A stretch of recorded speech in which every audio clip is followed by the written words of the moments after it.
आजानुलंबितं भुजौ कनकवदातौ संकीर्तने कपितरौ कमलायताक्षौ विश्वम्भरो द्विजवरो युगधर्मपालौ वन्दे जगत्प्रियकरौ करुणावतारौ नमस्त्रिकाल सत्याय जगन्नाथ सुताय च सभृत्याय सपुत्राय सकलत्राय ते नमः।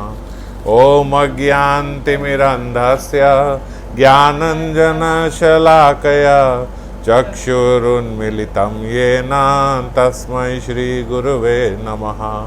श्रीगौरांगा नित्यानंद श्री अद्वैत चंद्र गदाधर श्रीवासादि गौरभक्तवृंद वाञ्छाकल्पतरुभ्यश्च कृपा सिन्धुभ्येव च पतितानां पावनेभ्यो वैष्णवेभ्यो नमो नमः।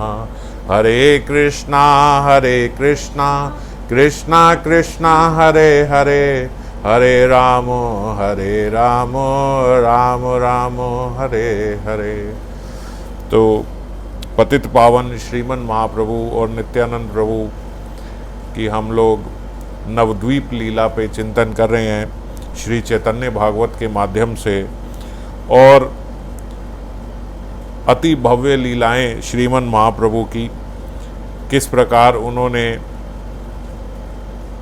श्रीवास पंडित के पुत्र के माध्यम से ये बताया कि जीव की जो गति है वो यदि संकीर्तन घर में होता हो, यदि घर में वैष्णवों का आवागमन होता हो, तो उस वैष्णव की, उस भक्त की, उस भक्त के परिवार के किसी भी सदस्य की सुंदर गति और दिव्य गति होती है। इसीलिए श्रीमन महाप्रभु ने श्रीवास पंडित के पुत्र के माध्यम से उनको वापस जीवित करके कि वो कहाँ जा रहे हैं ये हम सब भक्तों को बता के आश्वासन दिया। इस लीला को क्यों किया श्रीमन महाप्रभु ने? केवल यही बात बताने के लिए कि भक्तों के परिवार में यदि कोई ऐसी कोई दुखद अवस्था हो भी जाए, दुखद इस जगत के हिसाब से जो हमारी समझ में नहीं आए, तो श्रीमन महाप्रभु ने उनके माध्यम से बताया कि जो भक्तों के परिवार में हैं, जिनके घर संकीर्तन होता है, जिनके घर भक्तों का, वैष्णवों का आवागमन लगा रहता है, उनके घर यदि ये मृत्यु आती भी है परिवार के किसी सदस्य को, तो वो मृत्यु केवल उनको उस जगत से ऊपर उठाने के लिए, उस अवस्था से ऊपर उठाने के लिए, ये ज़रूरी नहीं है कि सबको गोलोक प्राप्ति हो जाएगी। वो श्रीवास पंडित के पुत्र थे और स्वयं श्रीमन महाप्रभु वहाँ आके संकीर्तन कर रहे थे, तो उनको गोलोक प्राप्ति हुई। ये ज़रूरी नहीं है कि हर वैष्णव के घर जो भी परिवार का सदस्य जाएगा वो गोलोक प्राप्ति ही होगी, ऐसा तो मैं नहीं सुनिश्चित कर सकता, लेकिन ये पक्का है कि अगर ऐसा है तो उसकी जो अवस्था है वो उससे एक अच्छी अवस्था में प्रवेश करेगा। तो यदि कोई व्यक्ति एक छोटे घर में रहता है और मान लीजिए उसने एक बड़ा घर खरीदा और अब वो उसमें शिफ्ट करने लगा है, तो ये कोई रोने की बात नहीं है कि वो रोएगा नहीं कि मेरा ये घर छूट रहा है, क्योंकि वो एक इससे अच्छे घर में जा रहा है, एक अच्छे गृह में प्रवेश कर रहा है। एक व्यक्ति ने एक छोटी गाड़ी चलाता था, उसने अब बड़ी गाड़ी ले ली, अब वो ये छोटी गाड़ी को आज बेच रहा है, तो वो रोएगा नहीं, क्योंकि उसको पता है मेरी प्रगति हो रही है। इसी प्रकार से जो जीव यहाँ पर भक्ति करता है, वो उसकी अवस्था अब अगले शरीर में इससे बेटर होने वाली है, उसको और अपॉर्चुनिटीज़ मिलेंगी, एक बेटर प्रिविलेज मिलेगी जहाँ पे वो और अच्छे से भजन कर सके। तो इसलिए वो रोता नहीं है। पर क्योंकि हम अज्ञानता में होते हैं, हम ये जानते नहीं, हम अंधकार में हैं कि पता नहीं क्या हुआ होगा, क्या होगा, इसीलिए हम लोग रोते हैं। और श्रीमन महाप्रभु ने ऐसी लीलाओं के माध्यम से हम लोगों को बताया कि उसकी उत्तम गति हो रही है, तो इसीलिए इसमें भक्तों को रोना नहीं चाहिए। और इसीलिए जो वैष्णव संत हैं, जो वैष्णव महाराज हैं, जो वैष्णव महतजन हैं, उनके शरीर छोड़ने पे, ये भौतिक शरीर जब उनका छूटता है, तो उस पर तिरोभाव उत्सव किया जाता है। ये उत्सव का विषय है, क्योंकि अब वो आज के दिन श्रीमन महाप्रभु की नित्य लीलाएं जो हैं, श्री राधा कृष्ण की जो नित्य लीलाएं गोलोक में, वो उनमें प्रवेश कर गए। तो अगर वो यहाँ से वहाँ प्रवेश कर गए तो ये तो उत्सव की बात है, ये रोने का अवसर नहीं है। इसीलिए महतजनों के तिरोभाव उत्सव मनाए जाते हैं कि उनकी प्रगति हुई है। और वैष्णव जन के भी ऐसे ही हम लोगों को रुदन नहीं करना चाहिए, अज्ञानता में नहीं रहना चाहिए। अगर उसने संकीर्तन किया है, हरि नाम लिया है, तो निश्चित रूप से भगवान उसको उत्तम गति देंगे। पर क्योंकि हम लोग अज्ञानतावश ऐसा सोचते हैं कि मैं हमेशा यहाँ रहने वाला हूँ, मेरे को तो कुछ होने वाला है नहीं, इसको हो गया, ये कहाँ जाएगा, इस अज्ञानता के कारण, इस मूर्खता के कारण हम लोग रोते हैं। मैं ये बात बोल रहा हूँ अपने आप को भी सबसे सर्वप्रथम अपने आप को समझाने के लिए कि ऐसी अवस्था में भगवान सबको एक अज्ञानता के इस जिस शिखर पे हम लोग बैठे हैं वहाँ से निकाले और उनको ज्ञान से, भक्ति से और अपने प्रेम से ये बात समझाए कि भक्तों के परिवार में यदि कुछ ऐसा होता भी है तो वो उससे उसकी उत्तम गति है, वो और उत्तम गति को जा रहा है और हम भी कुछ समय बाद उस गति को प्राप्त होंगे। तो इसीलिए जितना समय इस जीवन में मिला है उतना समय हमें भजन में ही व्यतीत करना चाहिए, वो सारा समय भजन में व्यतीत करना चाहिए। और यही हमारे इस जीवन का लक्ष्य है, हम यही करने आए हैं। हम यहाँ पे पुत्र मोह में, पिता मोह में, या अपनी पत्नी के मोह में, या भाई के या बहन के इस मोह में हम लोग फंसने के लिए नहीं आए हैं। ये सब साथी हैं, ये सब साथी इसलिए हैं कि हम लोग इनके माध्यम से कुछ सुविधाओं की उपलब्धि करके हम लोग और भजन कर सके। जैसे आज आएगा कि महाप्रभु के जो गृहस्थ भक्त हैं उनको उत्तम भक्त माना गया। तो गृहस्थी को उत्तम क्यों माना गया? इसीलिए उत्तम माना गया कि आप गृहस्थी में जो बाकी गृहस्थ के आपके जो मेंबर्स हैं, जो परिवार के सदस्य हैं, उनके साथ उनका संग लेके भजन में और प्रगति करें। जैसे मान लीजिए अगर मैं बिल्कुल अकेला हूँ तो मुझे ही अपने कपड़े धोने हैं, मुझे ही अपना खाना बनाना है, मुझे ही भगवान की सेवा में लगना है, मुझे ही फिर अपना सारा अपनी जितनी दिनचर्या वो भी मुझे देखनी है और सारा घर साफ करना, ये करना, वो करना, सब मुझे करना है। पर गृहस्थी में कोई व्यक्ति है तो उसको खाना बनाया मिल जाएगा, उसके कपड़े भी धुल जाएंगे, ये भी हो जाएगा। तो ये समय जो उसने बचाया है इस समय को भजन में व्यतीत करे, उसको भगवान की सेवा में लगाए। और जिस ऐसे ही अगर कोई घर में गृहिणी है तो उसको अब अपने कमाने का नहीं सोचना, उसको ये नहीं सोचना कि मेरे पास पैसा कैसे आएगा, क्योंकि वो गृहस्थी में है तो वो उसका जो पति है वो सोच रहा है कि किस प्रकार आए। तो वो इसलिए इस समय को सदुपयोग करके भजन में लगाएं। नहीं तो आज जनरली हम लोग सोचते हैं वो तो बोर हो गई, मैं घर पे बैठे बैठे क्या करूं। कई माताओं का ऐसा रहता है कि क्या करें, टाइम पास नहीं होता, कैसे व्यतीत करें, ये करें। और ज़्यादातर लोगों को आज इसीलिए डिप्रेशन हो रहा है कि हमारे पास खाली समय, हम क्या करें। खास करके इस लॉकडाउन के पीरियड में एकदम साफ साफ दिख रहा है कि कौन भजन में मन लगा पाता है और कौन भजन में मन नहीं लगा पा रहा है। तो ये उत्तम स्थिति है अभी भजन करने के लिए, गृहस्थियों के लिए भी। सारी भागा दौड़ी बंद और आराम से बैठ के भजन कर सकते हैं। और अगर खाली बैठ के भी कोई आपातकालीन स्थिति है, भागा दौड़ी हो रही है, बात अलग है, मगर अगर खाली घर पे बैठ के भी हमसे अब भजन नहीं हो रहा तो इस बात के लिए हमें चिंता करनी चाहिए और सोचना चाहिए कि अगर ये मेरे से अब नहीं हो रहा तो कब होगा। और ये जो अवसर है इसका सदुपयोग करके अब इस समय को हमें भजन में लगाना चाहिए। ये प्रिविलेज हमें क्यों मिली है? हम बैठ रहे हैं इस समय, लॉकडाउन के समय में, जब कोई ज़्यादा नहीं कमा पा रहा है तब भी उसको खाने को भगवान दे रहे हैं, तब भी उसको ऐसी कोई चिंता नहीं है कि अगर मैंने नहीं किया तो मेरा खाना कहाँ से आएगा अगर आज काम नहीं किया। इस अवस्था में अगर आप पहुँचे हो तो किस लिए? केवल भगवान का भजन करने के लिए। केवल हम भगवान के भजन निश्चिंतता से कर पाएँ, ये हमारे पूर्व जन्म का भजन रहा होगा जिस कारण भगवान ने ऐसी परिस्थिति दी कि अब आप भजन कर सकते हो। जिनके हाथ में माला नहीं है, जिन्हें माला का पता नहीं, वो तो बोर होंगे, क्या करें वो लॉकडाउन में, कैसे बैठें घर के अंदर। जिनको शास्त्र अध्ययन का कुछ पता ही नहीं है, जिनके घर में ठाकुर विग्रह ही नहीं है, जिनके हाथ में माला नहीं, क्या करें वो, क्या करें अब इस समय को? तो वो इस समय का दुरुपयोग करेंगे ही करेंगे, वो बोर होंगे ही, वो डिप्रेशन में जाएंगे ही। पर भक्तजनों के पास माला है, भक्तजनों के पास घर में श्री विग्रह हैं, उनके साथ लाड लड़ाओ, ज़्यादा खिलाओ और ज़्यादा माला करो, ज़्यादा शास्त्र अध्ययन करो, ज़्यादा कथा का श्रवण करो, क्या नहीं है, बहुत इतना कुछ करने को है कि वो समय ये लॉकडाउन वाला भी कम पड़ता है। संकीर्तन करो, गृहस्थी में कितना फायदा है कि आप घर के ही 4-5 लोग बैठ के संकीर्तन करो।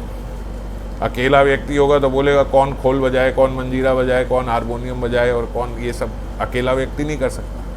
पर अगर आप 4 लोग हो तो कर सकते हो। तो इसीलिए गृहस्थ भक्तों के लिए काफ़ी सारी प्रिविलेजेस हैं, काफ़ी फ़ायदा है, और यही श्रीमन महाप्रभु ने आगे आगामी लीला में बताया। तो इसलिए गृहस्थी होना, ये श्रीमन महाप्रभु के जितने भक्त थे ज़्यादातर गृहस्थ थे, और कलयुग में इसीलिए बोला है कि ज़्यादा संन्यास की ओर भागना भी नहीं चाहिए। गृहस्थी में रहो, ठीक है, अपनी इच्छाओं का नियंत्रण करो, अपनी इंद्रिय तृप्ति पे नियंत्रण करो, और अपने जो ये समय, जो सुविधाएं मिली हैं, उनको भगवान के भजन में व्यतीत करो ज़्यादा से ज़्यादा।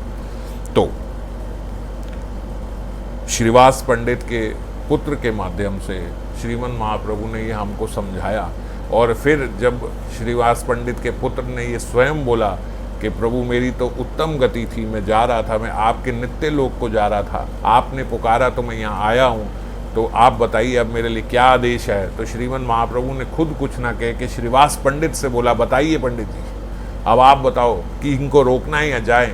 श्रीवास पंडित और मालिनी देवी, जो श्रीवास पंडित हालांकि पुत्रमोह में अश्रु नहीं बहा रहे थे, वो उस समय श्रीमन महाप्रभु ने जो अश्रु बहाए थे उनको देख के उनके भी अश्रु निकल रहे थे, और मालिनी देवी का तो पुत्र से प्रेम था, उस प्रेम में उनके अश्रु निकल रहे थे।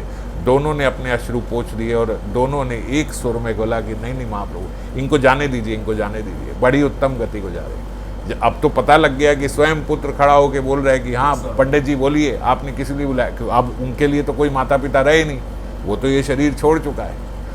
तो जब वो उस ज्ञान को प्राप्त हुआ कि कौन माता कौन पिता, ये तो सब ऐसा बताया गया है कि समुद्र की एक लहर आती है तो बालू के कुछ दाने मिल जाते हैं, और फिर समुद्र की लहर जाती है तो वो बालू के दाने अलग हो जाते हैं, और फिर अलग लहर आती है तो फिर कुछ अलग बालू के दाने मिल जाते हैं, फिर जाती है फिर अलग हो जाते हैं। इसी प्रकार जीवों का परिवार बना करता है बालू के दाने की तरह, और वो लहर मृत्यु रूपी लहर आती है, वो फिर अलग हो जाते हैं, और फिर अलग जीवन की लहर आती है तो वो वही जीव जो हैं अलग अलग जीवों के साथ फिर अलग अलग संबंध बना लेते हैं, फिर वो लहर जाती है, फिर उनका वो संबंध हट जाता है, और फिर वही बालू के दाने, वही जीव फिर जब दूसरी लहर आती है तो दूसरे बालू के दानों के साथ मिल जाते हैं। वही जीव अब दूसरे जीवों के साथ मिलके अब किसी और को अपनी पत्नी, किसी और को अपना बच्चा मानने लगा। तो ये तो केवल जीवन मृत्यु की जो लहरें हैं, उन लहरों के कारण कुछ बालू के दाने जैसे मिलते हैं, ऐसे जीव एक दूसरे से मिलके एक दूसरे को अपना परिवार समझने लग जाते हैं, पर है कुछ नहीं,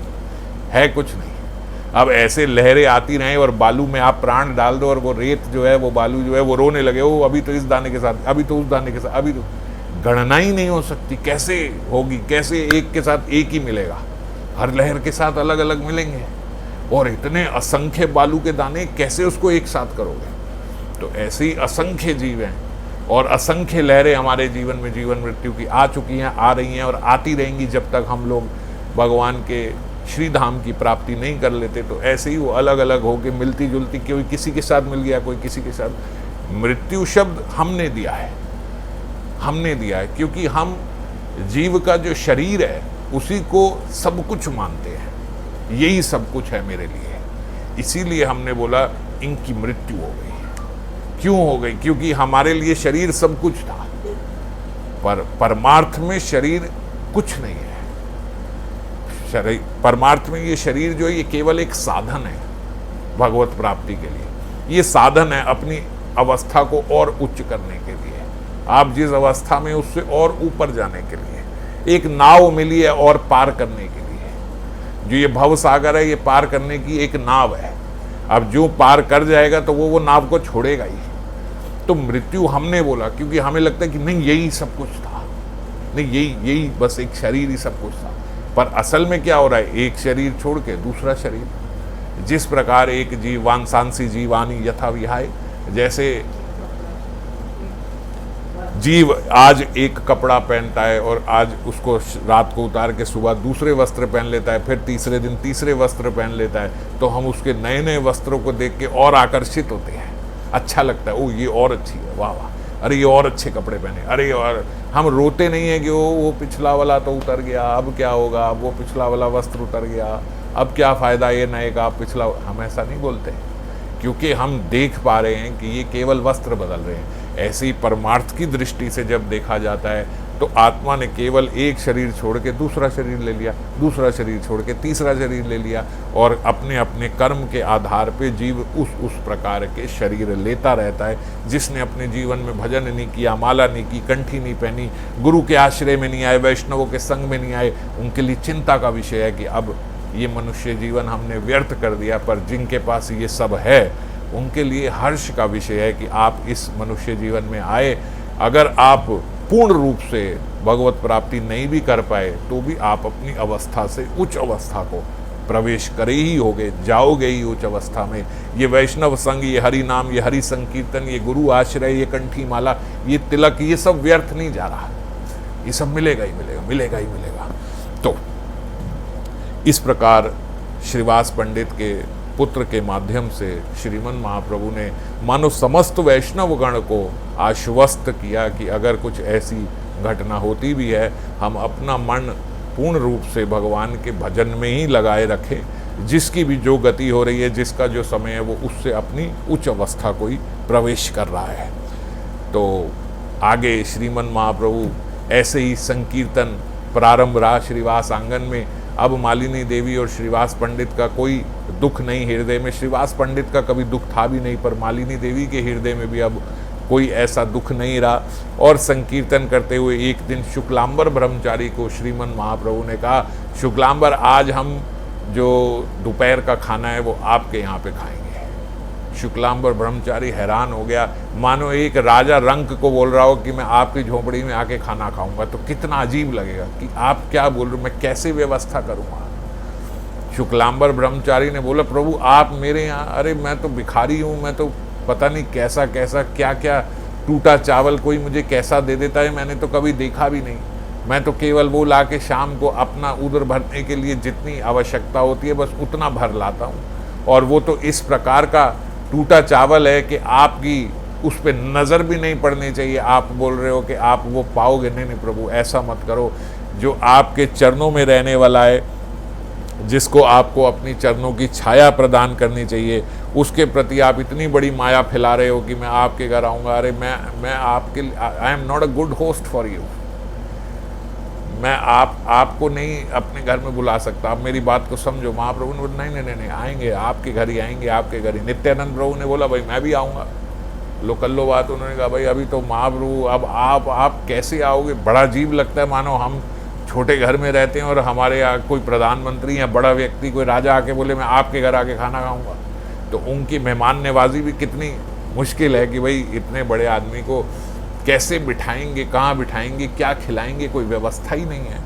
तो सब लोग जितने वैष्णवगण थे उन्होंने शुक्लांबर ब्रह्मचारी को बोला, अरे तुम घबराते क्यों, ये तो प्रभु की रीति है, ऐसा ही है। वो गए नहीं थे क्या विदुर के घर, उन्होंने खुद मांग के जिस प्रकार खाया था, सुदामा के खुद से चावल लेके खा लिए थे। तो आज उनकी यही प्रीति है कि आपके घर आके पाएंगे, आप चिंता मत करो। उन्होंने बोला, लेकिन मैं तो शूद्र हूँ, मैं किस प्रकार उनको अपने हाथ से खिलाऊंगा, कैसा खिलाऊंगा, ये सब करूँगा। सब सोचने लगे। वैष्णवगण ने बोला, कोई बात नहीं, कोई बात, आप तो भिक्षा ही करते हो ना, कोई बात नहीं, आज हमारे यहाँ से भिक्षा ले लो, बढ़िया चावल हम आपको दे देते हैं। उन्होंने बढ़िया चावल तरकारी जो थी वो सब उनको दी। उन्होंने कहा, लेकिन मैं बनाऊँगा कैसे, मेरा तो हाथ, बोले अस्पर्श होके बनाओ। तो शुक्लांबर ब्रह्मचारी ने बोलते रसोई करी लेकिन हाथ नहीं लगाया किसी चीज़ को, ऐसे कपड़े से ही पकड़ के और ये सब करके कि और खुद करी।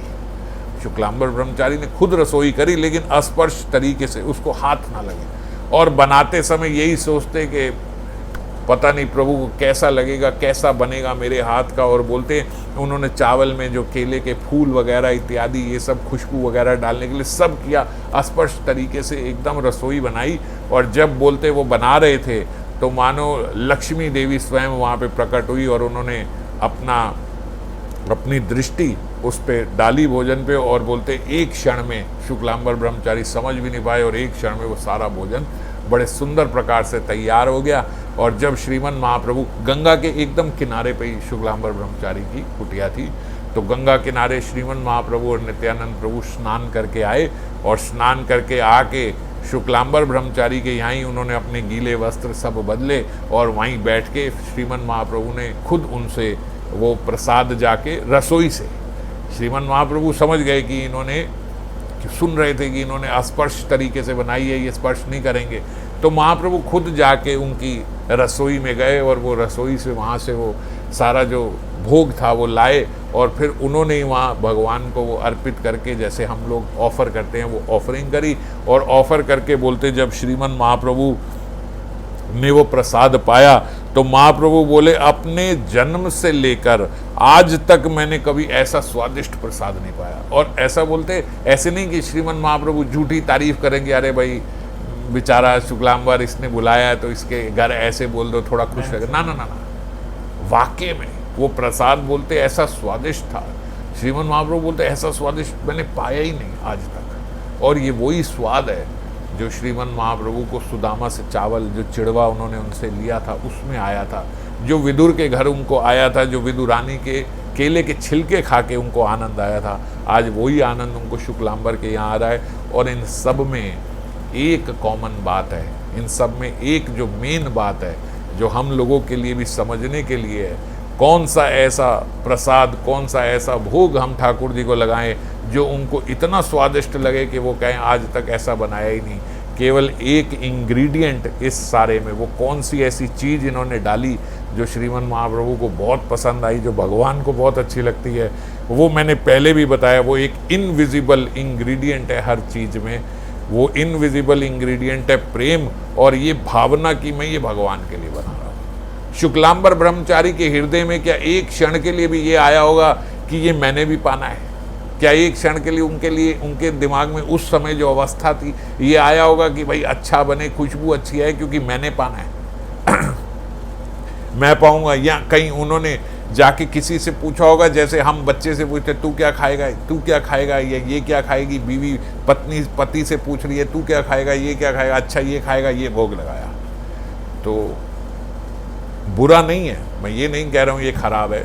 भगवान को जो भी खाएं भोग लगा के ही खाना चाहिए। आपका जो भी मन हो ये खाने का वो भगवान को अर्पित करके खाना चाहिए। ये एक विधि है, ये एक विधि है जो वेदों में शास्त्रों में बताई गई है और उत्तम विधि है। ऐसा भी नहीं कहूँगा इससे पुण्य मिलेगा, आपका भजन बढ़ेगा इससे, पर सर्वोत्तम विधि क्या है कि जो प्रसाद बने, जो भोग बने, वो केवल ठाकुर के लिए बनाया जाए।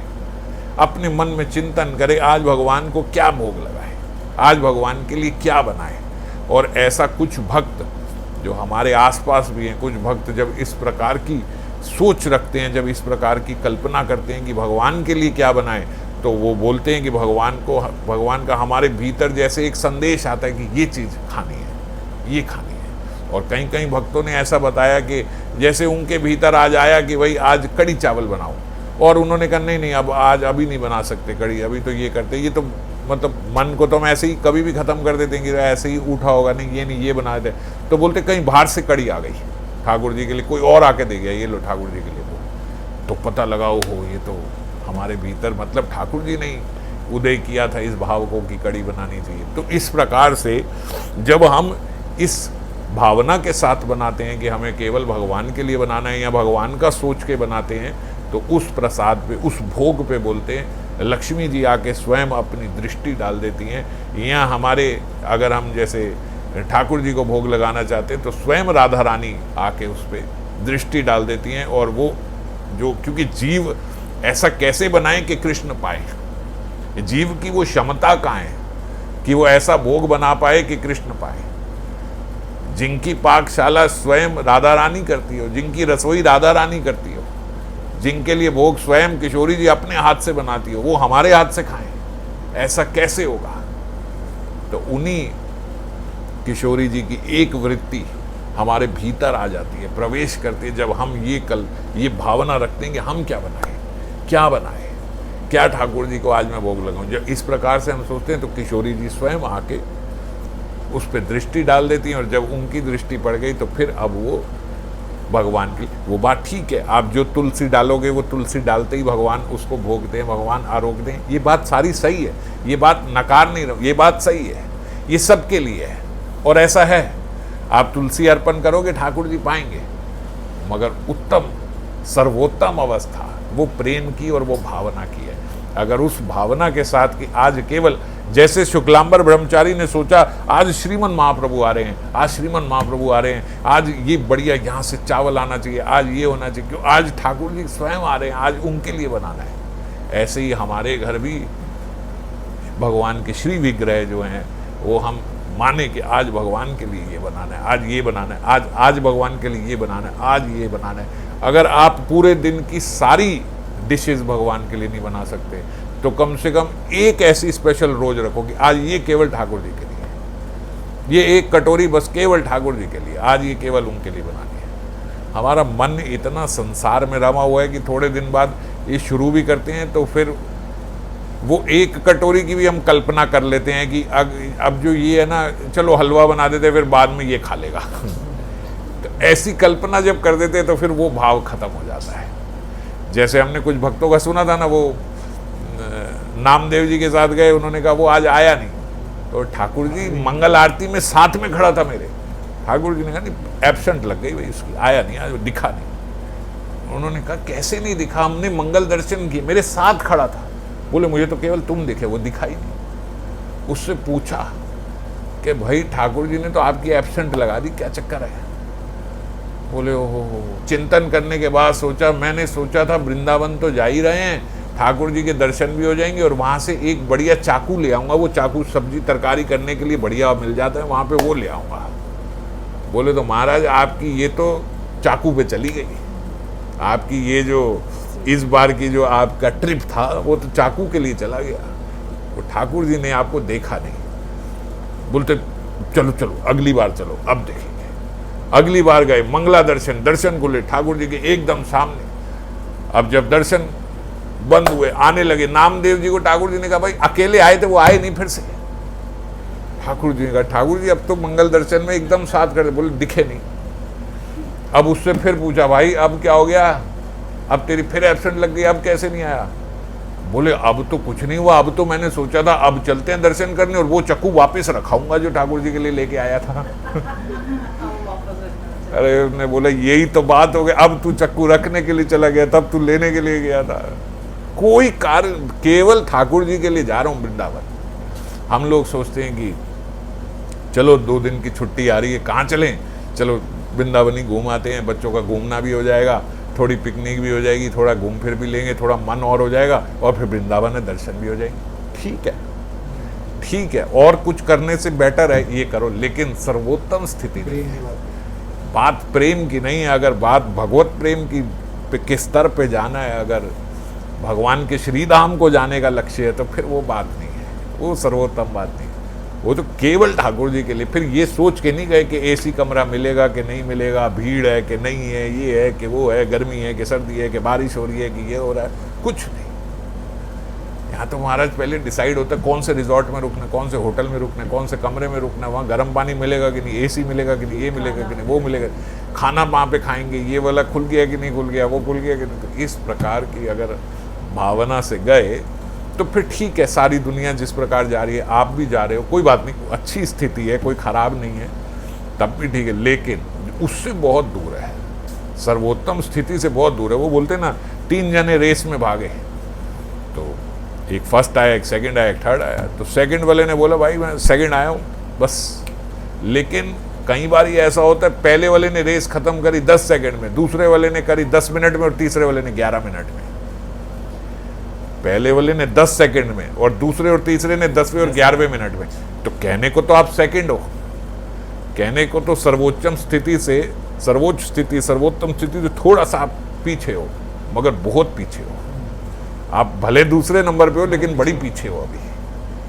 तो उत्तम स्थिति ये केवल ठाकुर जी के लिए, फिर कोई भावना नहीं दूसरी। तो ऐसे ही हम अपने घर में रसोई करें तो वो रसोई केवल ठाकुर जी के लिए है।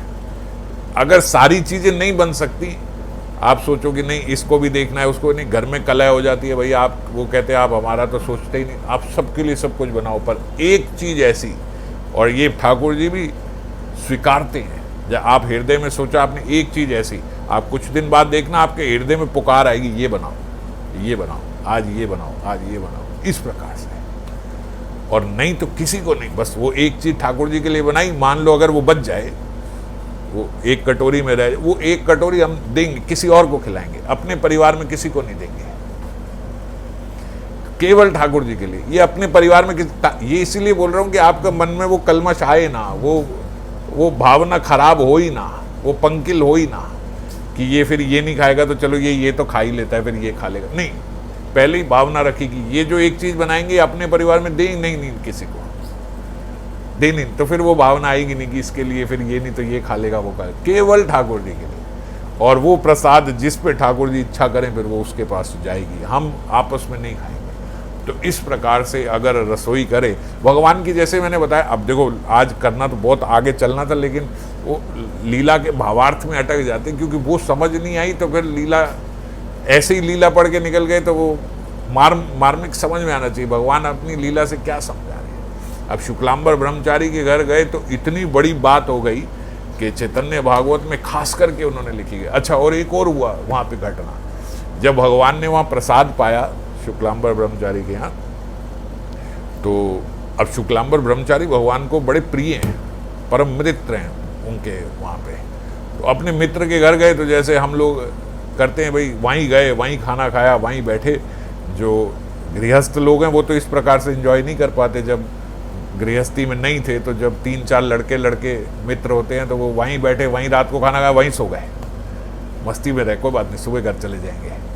तो श्रीमन महाप्रभु बोलते वहीं सो गए, वहीं विश्राम किया, कोई बात आज आपके यहाँ रात को नहीं, तो दोपहर का प्रसाद था वहाँ पे, तो दोपहर के बाद भगवान वहीं पे विश्राम किए कि चलो यहीं पे विश्राम करते। तो वहाँ पे महाप्रभु के बोलते एक शिष्य थे विजय दास जी। ये विजय दास जो हैं ये लिखा भी करते थे और उन्होंने अपनी छोटी छोटी कुछ पुस्तकें लिख के श्रीमन महाप्रभु को दी भी थी कि आप ये पढ़ो, ये मैंने लिखी है। तो लोग लेखक विजय दास के नाम से भी उनको जानते थे कि भाई ये विजय दास जी जो हैं ये किताबें लिखते हैं। और कई लोग उनको भक्तिहीन भी मानते थे, इसमें कोई भक्ति वगैरह है नहीं, पता नहीं कैसे कैसे किताबें लिखता है, और वो भी महाप्रभु को दे रहा है, निमाई पंडित को दे रहा है। निमाई पंडित, चलो आप भगवान ना भी मानो, उस समय जब पहले महाप्रभु का जो सब लोग अगर नहीं मानते थे तो निमाई पंडित थे तो बड़े शास्त्रज्ञ ना, उनको सब कुछ पता है। जैसे उन्होंने केशव कश्मीरी को हराया, अब उनको कोई जाके अपनी किताब दे रहा है तो लोग बोलते थे ये भक्तिहीन है विजय दास, इसको कुछ पता नहीं है, उनको जाके दे रहा है, अरे वो पखांड पंडित हैं, उनको क्या जाके दे रहा है। तो पांडित्य का तो उनका डंका बोलता ही था श्रीमन महाप्रभु का। तो खैर, लेकिन विजय दास जी के भीतर बड़ा सद्भाव था श्रीमन महाप्रभु के लिए, और वो उनको भगवत स्वरूप में भी जानते थे कि ये इनका एक स्वरूप है। पर जैसे मैंने बताया ना, जब हमारे सामने कोई चीज़ होती है, अब क्योंकि हम शास्त्र में पढ़ रहे हैं तो बड़ी स्पष्ट है, पर जब सामने होती है तो हम ऐसे ही होते हैं कि शायद ये भगवान है, मतलब ऐसे यहाँ हम कहीं कह रहे ये भगवान तुल्य हैं, तो भगवान ही अपनी एक वैभव को ढक लेते हैं, अपने ऐश्वर्य को ढक लेते हैं और ऐसा पता नहीं लगने देते। तो उस समय सबको ऐसे ही होता है कि ये शायद, लेकिन जो भी हैं ये बहुत बड़े भक्त हैं, इस प्रकार से सोचते थे। तो विजय दास जी भी बोलते ऐसा सोचते थे। अब जब महाप्रभु विश्राम करने लगे तो विजय दास जी जो हैं वो वहीं श्रीमन महाप्रभु को पंखा झर रहे थे, साथ में वो सो रहे थे, वो पंखा झर रहे थे। पंखा झरते झरते बोलते वो वहीं पे उनके श्रीमन महाप्रभु ने अपना हस्त रखा और उनको बोले यहीं विश्राम करो, बस करो ये पंखा करना।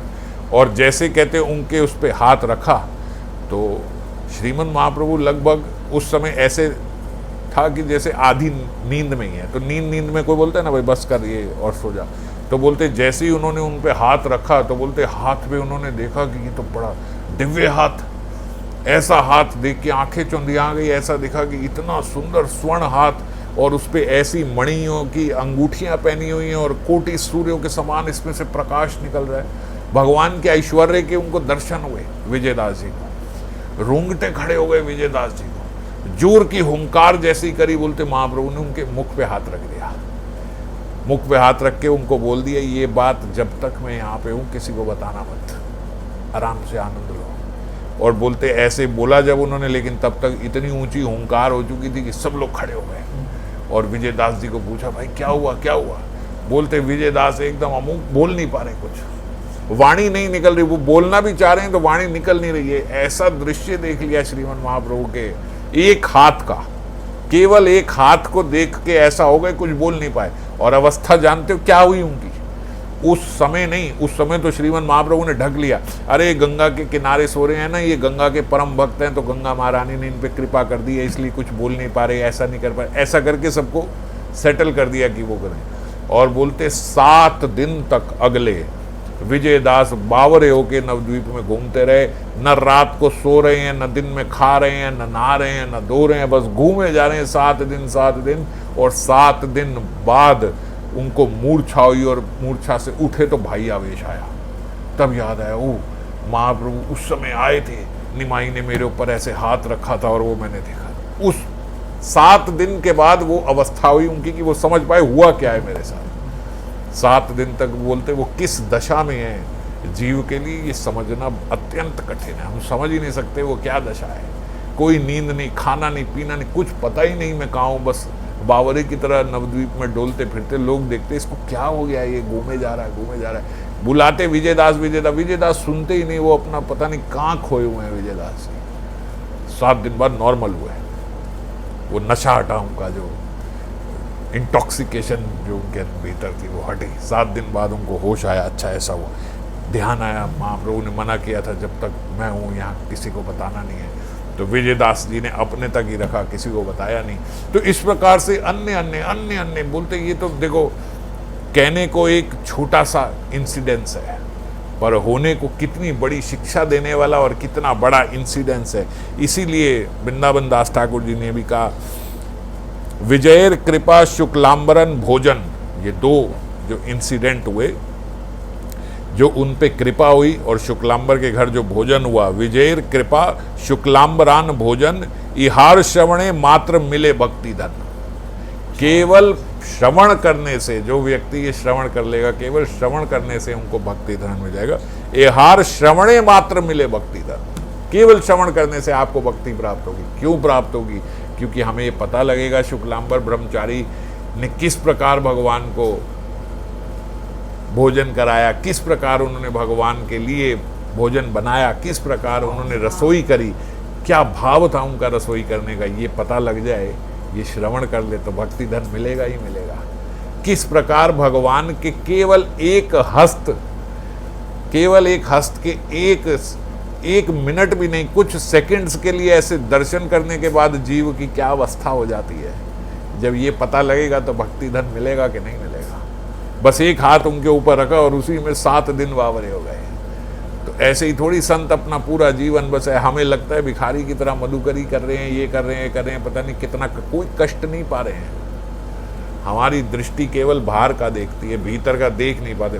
भीतर से परम आनंद में है, परम आनंद में। इसीलिए तो देखते बड़े बड़े लोग जाके वहाँ भिखारी बने बैठे हैं वृंदावन में। क्यों बने बैठे हैं?